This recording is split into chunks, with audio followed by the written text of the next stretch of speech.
بسم اللہ الرحمن الرحیم في الكتاب إبراهيم إنه كان صديقا نبيا إذ قال لأبيه يا أبت لم تعبد ما لا يسمع ولا يبصر ولا يغني عنك شيئا يا أبت إني قد جاءني من العلم ما لم يأتك فاتبعني أهدك صراطا سويا يا أبت لا تعبد الشيطان إن الشيطان كان للرحمن عصيا يا أبت إني أخاف أن يمسك عذاب من الرحمن فتكون للشيطان وليا قال أراغب أنت عن آلهتي يا إبراهيم لئن لم تنته لأرجمنك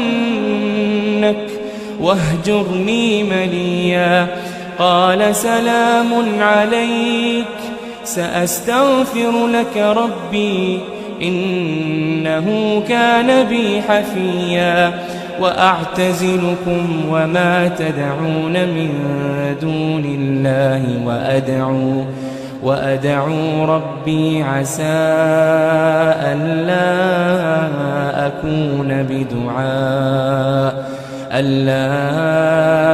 أكون بدعاء ربي شقيا فلما اعتزلهم وما يعبدون من دون الله وهبنا له إسحاق ويعقوب وكلا جعلنا نبيا ووهبنا لهم من رحمتنا وجعلنا لهم لسان صدق عليا.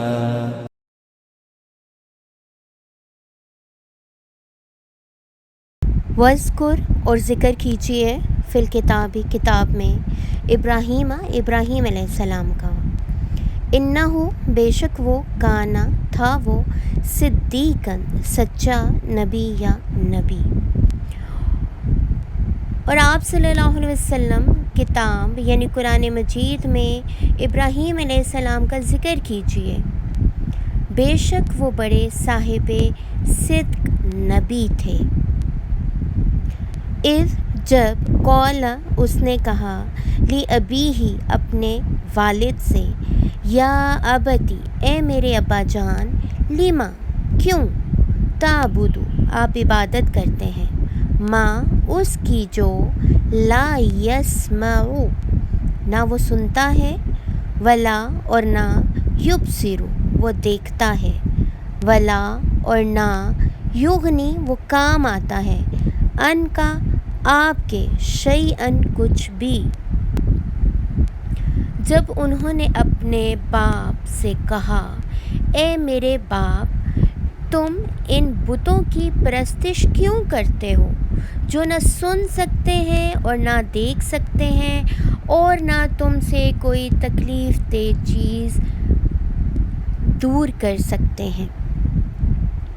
یا ابتی اے میرے ابا جان انی بے شک میں قد تحقیق جاءنی آیا ہے میرے پاس من العلم علم میں سے ماں جو لم نہیں یاتی کا آیا آپ کے پاس فتبعنی پس پیروی کیجیے میری اہدی کا میں رہنمائی کروں گا آپ کی صراطاً طرف راستے کے سویہ سیدھے.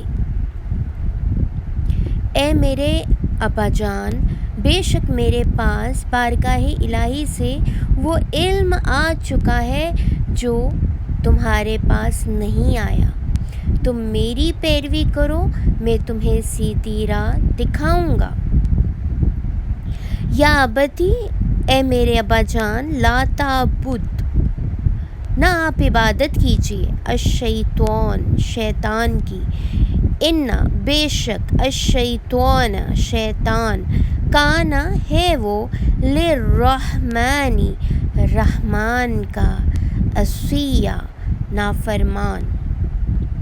اے میرے ابا جان، شیطان کی پرستش نہ کیا کرو، بے شک شیطان خدائے رحمان کا بڑا ہی نافرمان ہے۔ یا ابتی، اے میرے ابا جان، انی، بے شک میں، اخافو، میں ڈرتا ہوں، ان، یہ کہ، یمسکا، پہنچے گا آپ کو، عذاب، عذاب، من الرحمن، رحمان کی طرف سے، فتکونا، پھر آپ ہو جائیں گے، للشیطان، شیطان کے، ولیا، دوست۔ اے میرے ابا جان، بے شک میں اس بات سے ڈرتا ہوں کہ تمہیں خدائے رحمان کا عذاب پہنچے اور تم شیطان کے ساتھی بن جاؤ۔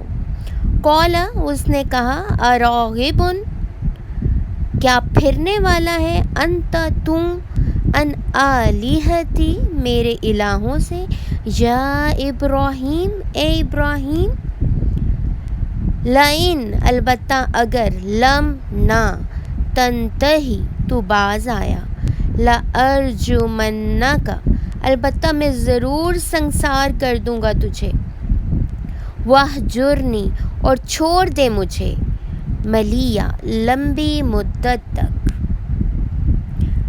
آزر نے کہا، اے ابراہیم، کیا تم میرے معبودوں سے روگرداں ہو؟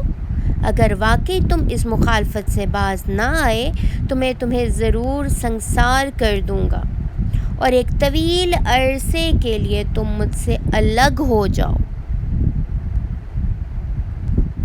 قال، اس نے کہا، سلام، سلام ہو، علیکا، آپ پر، سأستغفر، ضرور میں بخشش مانگوں گا، لکا، آپ کے لیے، ربی، اپنے رب سے، انہو، بے شک وہ، کانا، ہے وہ، بھی، مجھ پر، حفیہ، بڑا مہربان۔ ابراہیم علیہ السلام نے کہا، اچھا، تمہیں سلام، میں اب بھی اپنے رب سے تمہارے لیے بخشش مانگوں گا، بے شک وہ مجھ پر بہت مہربان ہے، شاید تمہیں ہدایت عطا فرما دے۔ وَأَعْتَزِلُکُمْ، اور میں چھوڑتا ہوں تمہیں، وما، اور جنہیں، تدعون، تم پکارتے ہو، من دونی، سوائے اللہ، اللہ کے، وَأَدْعُو، اور میں پکارتا ہوں، ربی، اپنے رب کو، عسیٰ، امید ہے، اللہ، کہ نہ، اکون، میں ہوں گا، بدعائی، پکار کر، ربی، اپنے رب کو، شقیہ، محروم یا بدنصیب۔ اور میں تم سب سے اور ان بتوں سے جنہیں تم اللہ کے سوا پوجتے ہو کنارہ کش ہوتا ہوں اور اپنے رب کی عبادت میں یکسو ہو کر مصروف ہوتا ہوں، امید ہے میں اپنے رب کی عبادت کے باعث محروم کرم نہ رہوں گا۔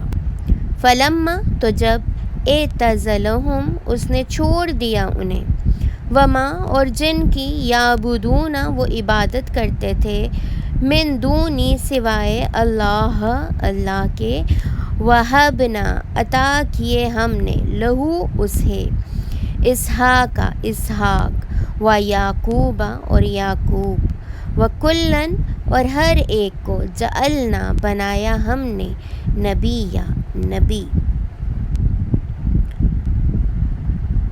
پھر جب ابراہیم علیہ السلام ان لوگوں سے اور ان بتوں سے جن کی وہ اللہ کے سوا پرستش کرتے تھے میل ملاپ چھوڑ کر بالکل جدا ہو گئے تو ہم نے انہیں بیٹے اسحاق اور پوتے یعقوب علیہم السلام سے نوازا، اور ہم نے ہر ایک کو نبی بنایا، یعنی دونوں کو نبی بنایا۔ وَوَهَبْنَا اور عطا کیا ہم نے لَهُمْ انہیں مِن رحمتنا اپنی رحمت سے، وَجَعَلْنَا اور کر دی ہم نے لَهُمْ ان کے لیے لسان زبان یا ناموری، صدقن سچائی کی، علیہ بہت بلند۔ اور ہم نے ان سب کو اپنی خاص رحمت بخشی اور ہم نے ان کے لیے ہر آسمانی مذہب کے ماننے والوں میں تعریف و ستائش کی زبان بلند کر دی۔ اور آپ کتاب یعنی قرآن مجید میں ابراہیم علیہ السلام کا ذکر کیجیے، بے شک وہ بڑے صاحب صدق نبی تھے۔ جب انہوں نے اپنے باپ سے کہا، اے میرے باپ، تم ان بتوں کی پرستش کیوں کرتے ہو جو نہ سن سکتے ہیں اور نہ دیکھ سکتے ہیں اور نہ تم سے کوئی تکلیف دہ چیز دور کر سکتے ہیں؟ اے میرے ابا، بے شک میرے پاس بارگاہ الہی سے وہ علم آ چکا ہے جو تمہارے پاس نہیں آیا۔ تم میری پیروی کرو، میں تمہیں سیدھی راہ دکھاؤں گا۔ اے میرے ابا، شیطان کی پرستش نہ کیا کرو، بے شک شیطان خدائے رحمان کا بڑا ہی نافرمان ہے۔ اے میرے ابا، بے شک میں اس بات سے ڈرتا ہوں کہ تمہیں خدائے رحمان کا عذاب پہنچے اور تم شیطان کے ساتھی بن جاؤ۔ آزر نے کہا، اے ابراہیم، کیا تم میرے معبودوں سے روگرداں ہو؟ اگر واقعی تم اس مخالفت سے باز نہ آئے تو میں تمہیں ضرور سنگسار کر دوں گا اور ایک طویل عرصے کے لیے تم مجھ سے الگ ہو جاؤ۔ ابراہیم علیہ السلام نے کہا، اچھا، تمہیں سلام، میں اب بھی اپنے رب سے تمہارے لیے بخشش مانگوں گا، بے شک وہ مجھ پر بہت مہربان ہے، شاید تمہیں ہدایت عطا فرما دے۔ اور میں تم سب سے اور ان بتوں سے جنہیں تم اللہ کے سوا پوجتے ہو کنارہ کش ہوتا ہوں اور اپنے رب کی عبادت میں یکسو ہو کر مصروف ہوتا ہوں۔ امید ہے میں اپنے رب کی عبادت کے باعث محروم کرم نہ رہوں گا۔ پھر جب ابراہیم علیہ السلام ان لوگوں سے اور ان بتوں سے جن کی وہ اللہ کے سوا پرستش کرتے تھے بالکل جدا ہو گئے تو ہم نے انہیں اسحاق اور یعقوب سے نوازا اور ہم نے ہر ایک کو نبی بنایا، یعنی دونوں کو نبی بنایا۔ اور ہم نے ان سب کو اپنی خاص رحمت بخشی اور ہم نے ان کے لیے ہر آسمانی کتاب کے ماننے والوں کی تعریف و ستائش کی زبان بلند کر دی۔ رکوع نمبر 3 کا ترجمہ سمجھ لینے کے بعد یہ معروضی سوالات حل کیجیے۔ اس رکوع میں کن انبیاء کا ذکر کیا گیا ہے؟ حضرت ابراہیم اور ان کے والد کے درمیان بات چیت کا موضوع کیا تھا؟ حضرت یعقوب علیہ السلام اور حضرت اسحاق علیہ السلام کا حضرت ابراہیم علیہ السلام سے کیا رشتہ تھا؟ حضرت ابراہیم کے اصل والد اور چچا کے متعلق آپ کیا جانتے ہیں؟ آزر نے حضرت ابراہیم کو بت پرستی سے انکار کی صورت میں کیا دھمکی دی تھی؟ حق کے راستے پر چلتے ہوئے حضرت ابراہیم نے کیا کیا چھوڑا اور انہیں کیا عطا کیا گیا؟ ان تمام سوالات کے ساتھ آپ کو اس سوال کا جواب بھی آنا چاہیے کہ آپ نے رکوع نمبر 3 سے کیا نتیجہ اخذ کیا ہے، اور یہ بھی ضرور بتائیں کہ رکوع نمبر 3 کو پڑھ کر کون سے عملی پہلوؤں کو آپ اپنائیں گے اور انہیں اپنی زندگی کا حصہ بنائیں گے۔ جزاک اللہ خیرا کثیرا۔